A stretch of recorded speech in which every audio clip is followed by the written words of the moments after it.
फिर एक बार प्रभु यीशु मसीह के अद्भुत नाम से हम आपका स्वागत करते हैं इस सुबह के समय। और परमेश्वर बहुत भला है और परमेश्वर ने आज का सुबह हमें दिखाया, इसलिए परमेश्वर के नाम को हम ऊंचाई पर उठाते हैं।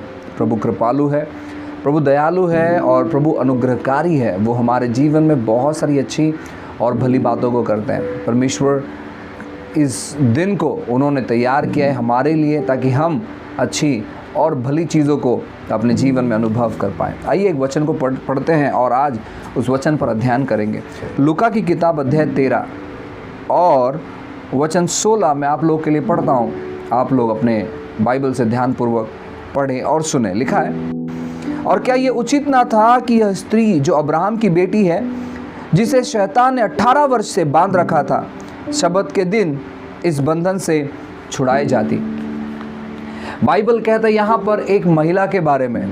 वो महिला यहूदी महिला थी, यानी वो महिला अब्राहम की बेटी थी। क्योंकि जब भी बाइबल अब्राहम की बेटी के बारे में कहता है, जब बाइबल बताता है कि तुम्हारा पिता अब्राहम है, इसका मतलब है कि वो यहूदी थी।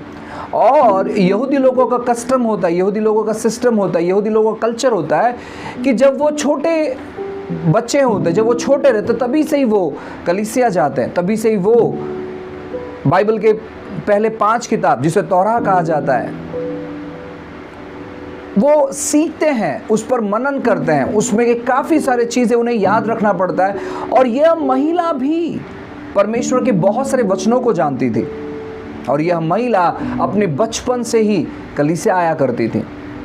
लेकिन ऐसा लिखा गया कि यह महिला जो है, यह कुबड़ी महिला थी। यह महिला कुबड़ी महिला थी।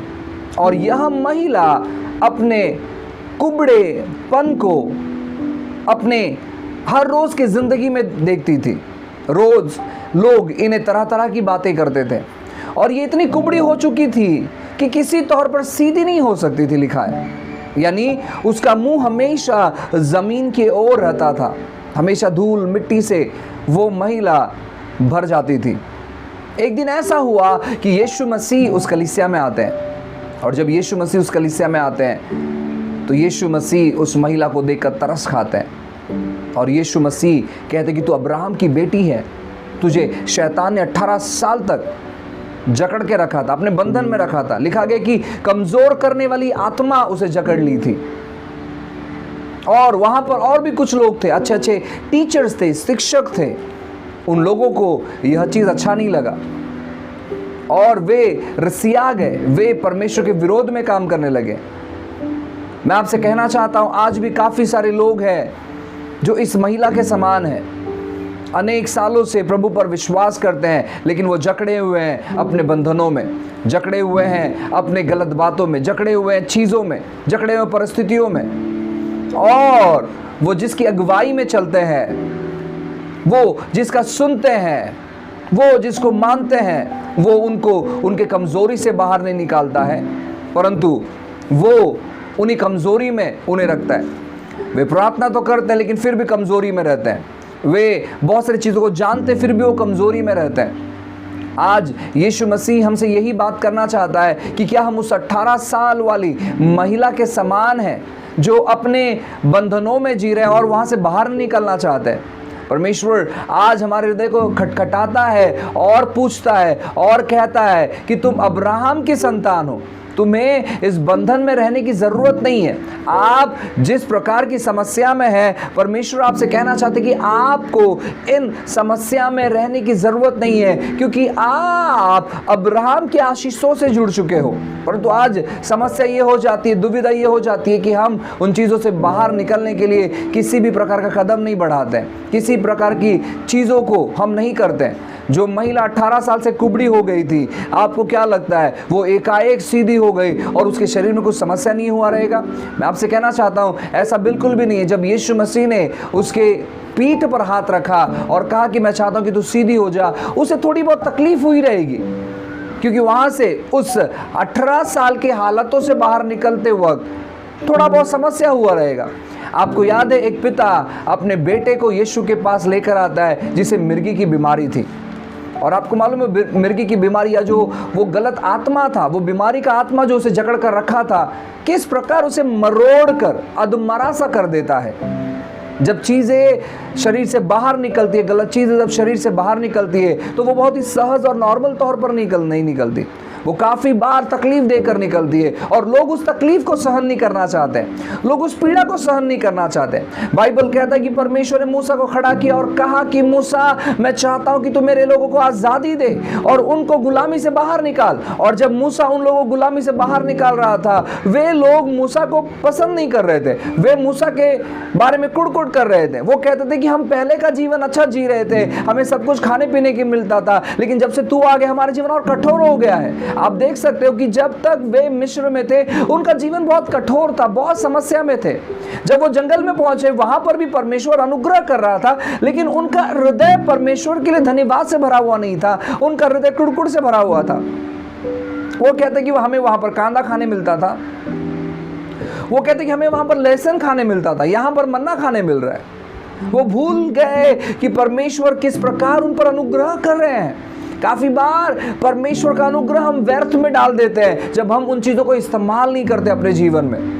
परमेश्वर आज हमें यही कहना चाहता है कि हमें सतर्क होना है, हमें सावधान रहना है, हमें समझना है बातों को, हमें समझना है अपने बुलाहट को कि प्रभु ने हमें किस प्रकार बुलाया। परमेश्वर ने आपको बुलाया है अब्राहमों की आशीष को आपके जीवन पर उंडेलते हुए, और हम उनका इस्तेमाल नहीं कर रहे। हम आशीषों को अनुभव करना चाहते हैं लेकिन हम उसके नाम के लिए खड़े नहीं होना चाहते। परमेश्वर आपसे कहना चाहता है आपको कोई बंधन नहीं रोक सकते, क्योंकि आप अब्राहम की आशीष से जुड़ चुके हो। आपको कोई गलत बातें जकड़ नहीं सकती है, आपके अंदर कोई पाप पनाह नहीं ले सकता है, आप गलत मार्ग पर नहीं जा सकते हो, आप बंधन में नहीं रह सकते हो, आप कमजोर नहीं पड़ सकते हो, आपकी आंखें धुंधली नहीं पड़ सकती है, आप वक्त से पहले इस पृथ्वी को छोड़कर नहीं जा सकते, क्योंकि आप अब्राहम के संतान हो। और परमेश्वर ने बहुत सारी चीजों को ठहराया है आपको अपने सामने रखते हुए। परमेश्वर बहुत सारी बातों के बारे में योजना करते हैं, आपको देखते हुए, आपके बारे में बोलते हुए, आपके बारे में सोचते हुए, और आपको वो हर बंधन से बाहर देखना चाहते हैं, हर स्थिति परिस्थितियों से बाहर देखना चाहते हैं। परमेश्वर की इच्छा है कि आप हर परिस्थिति से बाहर रहो, और हमें इन चीजों को एक्सेप्ट करना है, हमें इन चीजों को स्वीकार करना है कि हाँ, मैं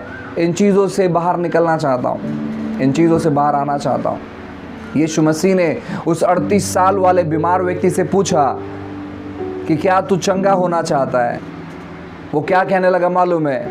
मुझे कोई उठाकर पानी में डालने वाला नहीं है, और पानी जैसे हिलता है मुझसे पहले ही वहाँ पर कोई पहुँच जाता है। यीशु ने ये नहीं पूछा कि अब तक तू चंगा क्यों नहीं हुआ, यीशु ने ये नहीं पूछा कि अब तक तू पानी के पास क्यों नहीं गया, यीशु ने ये नहीं पूछा कि तू पहले क्यों नहीं कूदा। यीशु ने सवाल किया कि क्या तू चंगा होना चाहता है? हम काफ़ी बार कारण बना लेते हैं, ऐसा है, वैसा है, ये है, वो है, और उसी की वजह से हम अपने चंगाई, छुटकारा, भलाई और आशीषों से वंचित हो जाते हैं। हम उन चीज़ों को देख नहीं पाते। चंगाई, जब यीशु मसीह वहाँ पर थे, चंगाई पानी में नहीं था, चंगाई यीशु में था। चंगाई पानी में नहीं था। वो एक वक्त था, साल में एक बार वहाँ पर चंगाई उतरती थी, लेकिन चंगाई का दाता स्वयं वहाँ पर चल कर आया उसके पास पूछने के लिए, और वो कारण पर कारण बताने लगा। मैं आपसे कहना चाहता हूँ, आपके पास हजारों कारण हो सकते हैं परमेश्वर की बातों को न सुनने के लिए, लेकिन वो सारे कारण जो है आपको परमेश्वर के आशीषों से दूर लेकर जा रहे हैं। जब आप परमेश्वर की बातों को स्वीकार करते हो कि हाँ परमेश्वर, आपने जो जीवन मुझे दिया है, मुझे मदद करिए आपकी इच्छा योजना में बिताने के लिए, और आप जब स्टेप उठाते हो, कदम उठाते हो, तो परमेश्वर अनोखे काम करता है। परमेश्वर काम तब तक नहीं करता जब तक आप स्टेप नहीं उठाते हो। यीशु मसीह ने पतरस से कहा, पतरस अपना नाव गहराई में लेकर चल। क्या यीशु अगर मच्छियों को आज्ञा देते हैं कि जितने भी मच्छी समंदर में है, या इस टाइप की मच्छी, या इतनी सारी मच्छी किनारे पर आ जाए, क्या वो मच्छी किनारे पर नहीं आ सकती थी? मच्छी बिल्कुल किनारे पर आ सकती थी, लेकिन यीशु चाहते थे कि गहराई में जाकर वो कुछ करे। जहाँ पर नैसर्गिक नियम है, वो नैसर्गिक नियम के अधीन भी थे। कभी कभी हमारा जो विश्वास है, हम कभी कभार कुछ अलग लेवल पर चले जाते हैं। नहीं, हम प्रार्थना करेंगे और खाने का प्लेट हमारे सामने ही चाहिए। अगर प्रभु जिंदा है तो खाने का प्लेट हमारे सामने उतरना चाहिए आकाश से। तो कभी कभी हम नहीं समझ पाते हैं कि कैसे हम विश्वास में कार्य करें।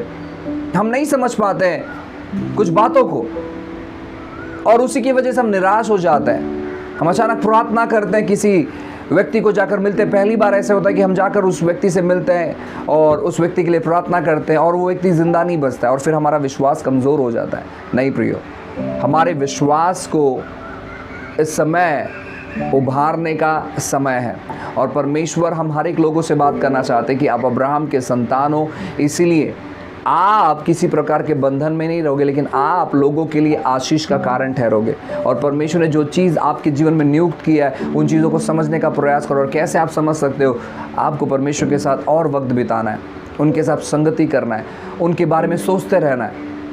जिस दिन आप इन 24 घंटे में ज़्यादा से ज़्यादा वक्त परमेश्वर के बारे में विचार धारणा करना चालू कर दोगे, वो आपका दिन रहेगा जहाँ पर परमेश्वर आपको बहुत सारे नए बातों को अनुभव करवा कर देंगे। अगर पूरे 24 घंटे में आप चीज़ों के बारे में, स्थिति के बारे में, परिस्थितियों के बारे में, हालातों के बारे में, अपने भूतकाल, वर्तमान काल, भविष्य काल और अपने परिवार के बारे में, अपने व्यवसाय के बारे में, अपने कामकाज के बारे में, अपने कर्जे के बारे में, अपने बीमारी के बारे में, अपने हालातों के बारे में, अगर आप यही चीज़ों को सोचते रहोगे तो परमेश्वर को मौका नहीं मिलता उस सिचुएशन में काम करने के लिए। लेकिन जब आप ज़्यादा वक्त निकालते हो परमेश्वर के बारे में सोचने के लिए, उसके वचनों के बारे में मनन करने के लिए, परमेश्वर के राज्य को बढ़ाने के लिए, परमेश्वर के राज्य के बारे में योजना करने के लिए, लोगों के लिए मध्यस्थी करने के लिए, लोगों के लिए प्लान करने के लिए, तब परमेश्वर क्या करते हैं? आपके बुद्धि को ब्लेस करते हैं, आपके बुद्धि को आशीषित करते हैं, आपके बुद्धि को ब्लेस करते हैं, और आप देख नहीं पाते उसके बाद कि परमेश्वर आपको एक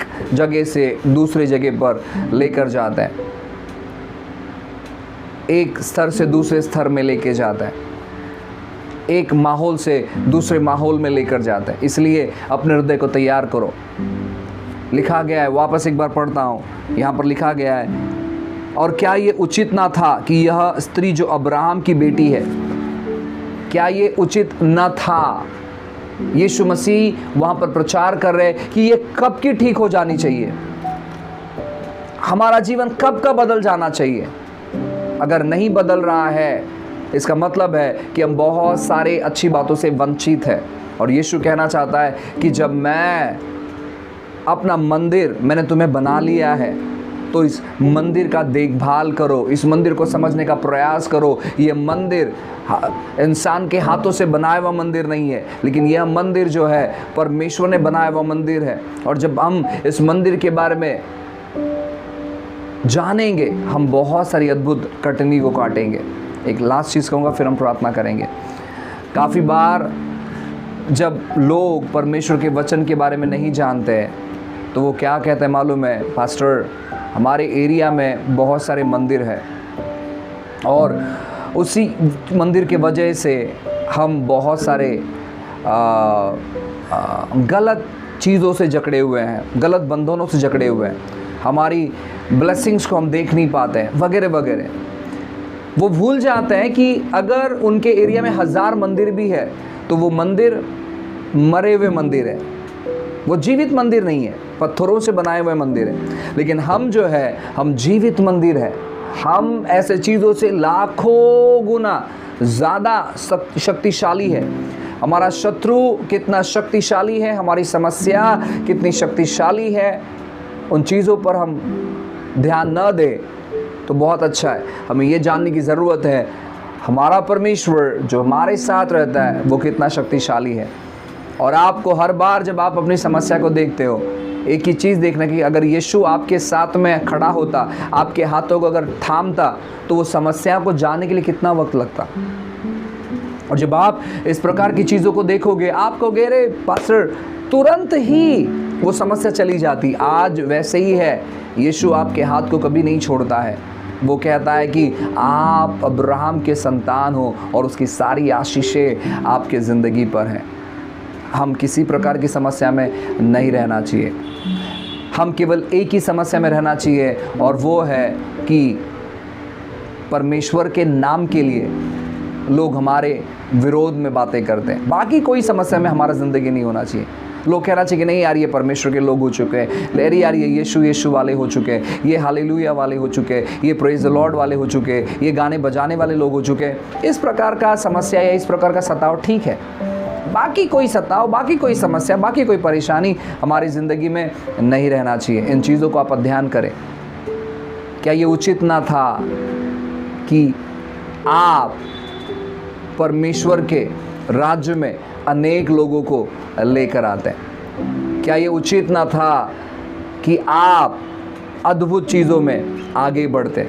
जैसे यीशु मसीह इस वचन में इस महिला के बारे में बात करते, क्या ये उचित ना था कि ये अब्राहम की जो बेटी, ये जो स्त्री है, ये जो महिला है, ये सीधी हो जानी चाहिए? शत्रु ने इसे बांध कर रखा था, शत्रु ने इसे जकड़ कर रखा था। आज भी बहुत सारे लाजरस विश्वासी अपने कब्र में से बाहर आ गए, लेकिन उनकी पट्टियों को उन्होंने अब तक नहीं खोला है। ये हमारा समय है कि हम उनकी पट्टियों को उतारें और परमेश्वर की महिमा को दिखाएं। शत्रु ने उसको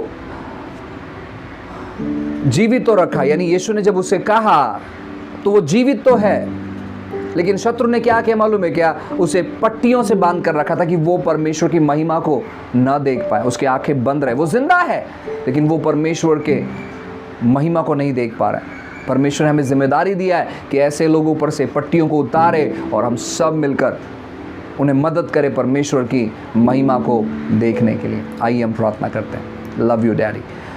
परमेश्वर, हम आपके नाम को ऊंचाई पर उठाते हैं। आप अनुग्रहकारी है, आप दयालु है, आप कृपालु है। यीशु के नाम से प्रभु आपके अनुग्रह को मांगते हैं। परमेश्वर, प्रार्थना करते हैं हर एक लोग अपने अधिकार को जाने, अपने अधिकार को इस्तेमाल करें। हम कमांड करते हैं किसी प्रकार की गलत बातें इन पर हावी नहीं होगी। आज का दिन इनके जीवन में अच्छी बातों को लेकर आएगा। ये कईयों के लिए छुटकारे का कारण बनेंगे यीशु के नाम से। यीशु के नाम से प्रभु ये लोगों पर तरस खाएंगे, ये लोगों के जीवन में लाकर प्रभु जाकर छुटकारा देंगे यीशु के नाम से। प्रभु आपके बातों को ये सुनेंगे।